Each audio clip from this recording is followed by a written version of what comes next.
Marilao, probinsya ng Bulacan.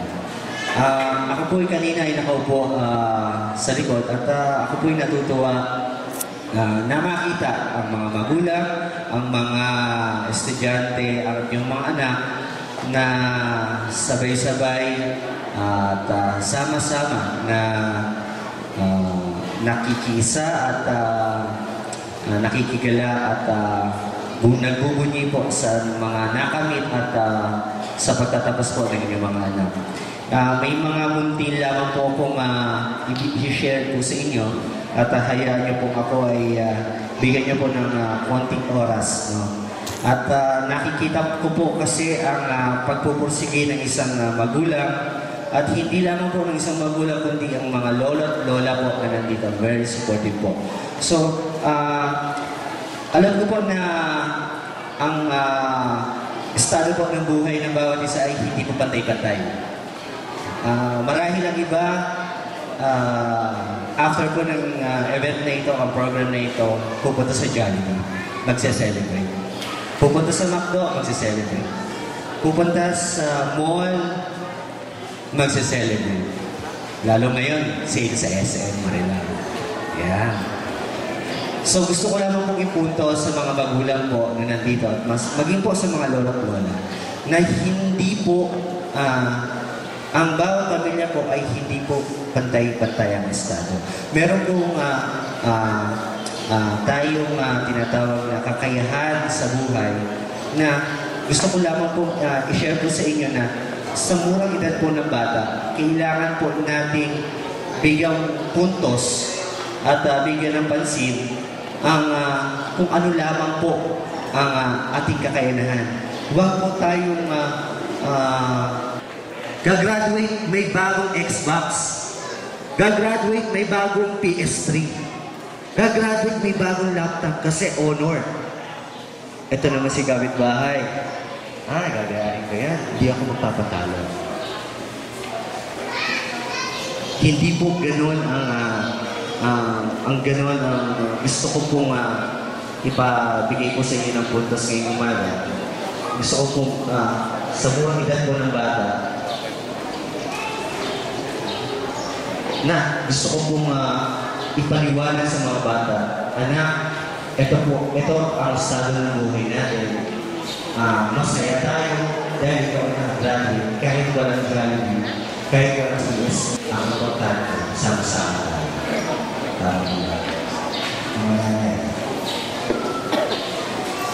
At gusto kong ibuntos pangalawang pagpili ko ng bigat or ng tamang pag-disciplina ko sa bata. Ang bata ko kasi ay may batas po tayo ngayon na women's against or violence against women and children. Hindi po private or meron po siyang kasong makukuha. Sa mga magulang po nakasalalay po ang disiplina po ng bata. Dahil po ang bata ay majority po ng kanyang oras ay nasa inyo po. So gusto ko lamang po ipunto sa inyo na sa murang edad po ng bata, matutunan po sana ng bata ang tama at mali, no? At sa uli po na aking pagbibigay mo ng puntos, ang isa pong pamilya na isa pong successful na family ay ang characteristics po nito o isa sa mga characteristics ay yung pagiging open sa bawat isa. Mahalaga po na ang bata ay tutukan, samahan, tuwing siya po ay kakain. Dahil po doon po ang may oras po ang bawat isa na makipagtalastasan, makipagbigay ng turo-turo sa murang edad po ay dapat po, yan po ang very critical years po ng bata from age 4 to 8, yan po ang kailangan tutukan ng bawat magulang po. So hindi ko na po pakakahaba-habain at may kasabihan po tayo na ang tunay pong pamilya na sama-samang nananalangin sa Diyos regardless po ng ano man pong ating relihiyon na kinaagiban ay 100% po na in the end po ay nagiging tagumpay. So lahat po ng magulang, mga lolo at lola at mga graduates, gusto ko kayong patihin ng isang maligayang pagkatapos ngayong umaga. Salamat po. Okay, sa huli. Sa ating mga panauhin, sa ating mga estudyante, yung tetong araw, sa kasama niya, kay Gusentelio, at sa mga bata na bibigyan ng parangal ngayong umaga. Wala po, nagpapasalamat po ako dahil nga po, isa po ako doon sa nakakumbida upang magsalita sa harapan na to. At naalala ko pag sinasabi ni Ma'am Tet, yung mga estudyante niya. Sa totoo lang po, monte ko na po inabot si Ma'am Tet eh. Matanda na mo yata sa akin 5 taon. Pero ganun pa man, sabi mo nga, pinag-uusapan niya po kanina, parang napakabilis ng panahon.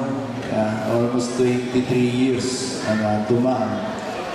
Kaya hindi akalain ng ating Ma'am Tet na darating po siya sa ganitong edad at maaabutan pa siya ng mga dati niya naging estudyante na ngayon ay maaaring nakuha na nila ang kanilang mga pangarap at naging maigi na ang kanilang buhay. Ngayon pa man po, tulad po ninyo sa mga magulang, sa totoo lang po, dapat sa tuwing magkakaroon po ng ganitong okasyon, dapat ang pinipaparangalan yung mga magulang.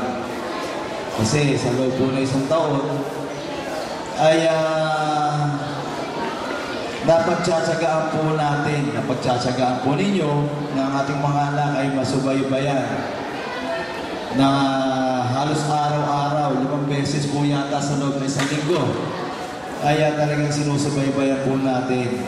Kaya din po ang ating teacher na bigyan din po sa natin ang parangal dahil nga po siya ang tumatayong pangalawang magulang na halos araw-araw po ay mas madalas pa po yata kasama ng ating mga anak ang si Ma'am Tet, diba? Pero sabi ko nga ay 10 taon pa lang mula ngayon, napakabilis po ng panahon. Sabi nga, yung mga bata na yan, ilang taon, mga 5 taon. 10 taon mula ngayon, parang patutuloy ka lang ng ilang araw. Nandiyan ay 10 taon. 15 taon na po yung mga bata. Sa kadagayan mo po, bilang magulang, ako po ay may anak na rin pong 4 na taon. Nag-iisa po yun. Ini-imagine ko po sa sarili ko. 10 taon mula ngayon, ako po yung 41 anyos. 51 anyos na ako, yung anak ko 14 anyos. Diba? Parang napakahirap ng dalhin. Bilang ako, bilang isang magulang, dadalhin ko pa yung anak ko sa ganung edad ko. Buti na lang po, at yung iba naman po rito, ay may mga bata pa. At may mga anak sila siguro, mga edad lang nila, mga 30, 20 plus. Pero hindi na, ang pinag-uusapan po dito, kung paano po natin susubaybayan ang ating mga anak hanggang sa kanilang paglaki. Tulad nga po sinabi ni Sir, estudyante ni Ma'am Tet, yun nga po meron po tayong batas tungkol sa mga bata na napakahirap po sa ngayon madisiplina ang mga bata. Kasi dati po nung araw, nung panahon po namin, talagang pinapalo po kami. Halos talagang nasasaktan po kami sa madaling salita. Pero sa ngayon po napakahirap na pong gawin ang ganong pagdidisiplina. Kasi ultimo tayong magulang, pwede rin po tayong magkaroon ng kaso pag ginawa po natin sa mga bata. Kaya ang pagtsatsaga po ng ating mga magulang kung paano ang pagdidisiplina sa pamamaraan ng pakikiusap at pagpapaliwanag na lang po tayo babase para maiayos po natin ang paglaki ng ating mga bata. Pero maasa pa rin po ako. Sana ito pa lang po ang maging simula. Huwag po natin tapusin ang ng ating sakripisyo. Gawin po nating inspirasyon ang hirap ng buhay. Kung ano po dumarating sa atin sa araw-araw, alam po natin mahirap ang buhay. Pero gawin po natin inspirasyon yun.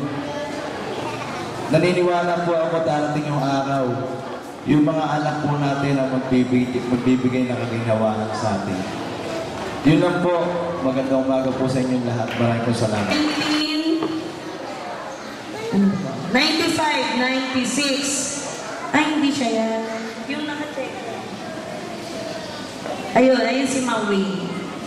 Yung anak niya, pagka nag-aaral, pag nasa school, lagi kong natatawag ng Maureen. Maureen ako ng Maureen. Si Mika naman, ayun, nakangiti lang siya sa akin. Kasi ang itsura ni Maureen, tsaka ni, ayan siya, tsaka ni Micah, pareho siyang maganda. So, papakilala ko na po sa inyo. Siya na po ang magpapakilala ng kanyang sarili kasi hindi ko na siya na-interview. Siya po si Maureen Unto, Baker Child 9596. Palapakan po natin si Mama Maureen. Magandang umaga po sa inyong lahat, sa mga mag-aaral, magulang, panauhin, at sa ating butihing guro na si Ginang Tess Abaysa. Ako po si Maureen Unto, year pa ko, 1996, estudyante po ko nakatulad nila, na nag-aantay para sa diploma ng kinder.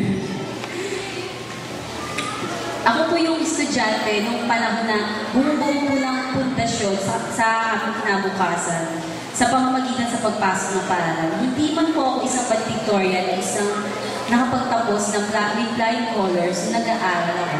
Masasabi ko kung isa po akong estudyante na bigyan ng pangalan. Bilang magulang po ngayon, masasabi ko po na talagang mahalaga ang edukasyon ng tao. Di dahil lamang sa magandang kinabukasan, pati na rin sa pagbuo ng magandang pagkatao ng bawat bangka. Sinabi nga po ng professor ko ng kolehiyo, learning is a continuous process. Araw-araw po tayo natututo. Hindi lang po ang mga bata na galing sa paaralan, pati na rin po sa mga tao na nakakasalumuhan nila.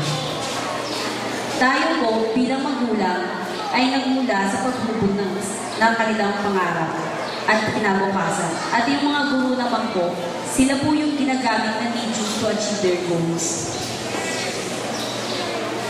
Sana po maging inspirasyon sa inyo yung kukwento kong story na March 31 sa Lasatalan nito po.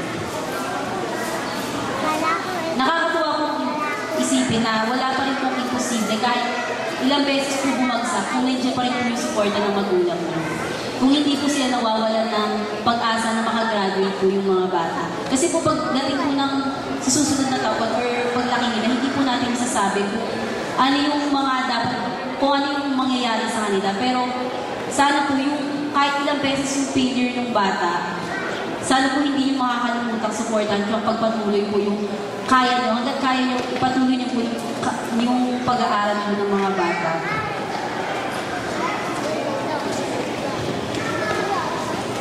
Nakakatuwa po kasi isipin na gagraduate po yung anak nyo kahit na alam nyo nahihirapan sa sitwasyon nila, kahit alam nyo na mahirap, kumbaga, ang hirap po kasi magpatuloy sa pag-aaral kung meron po kayong anak.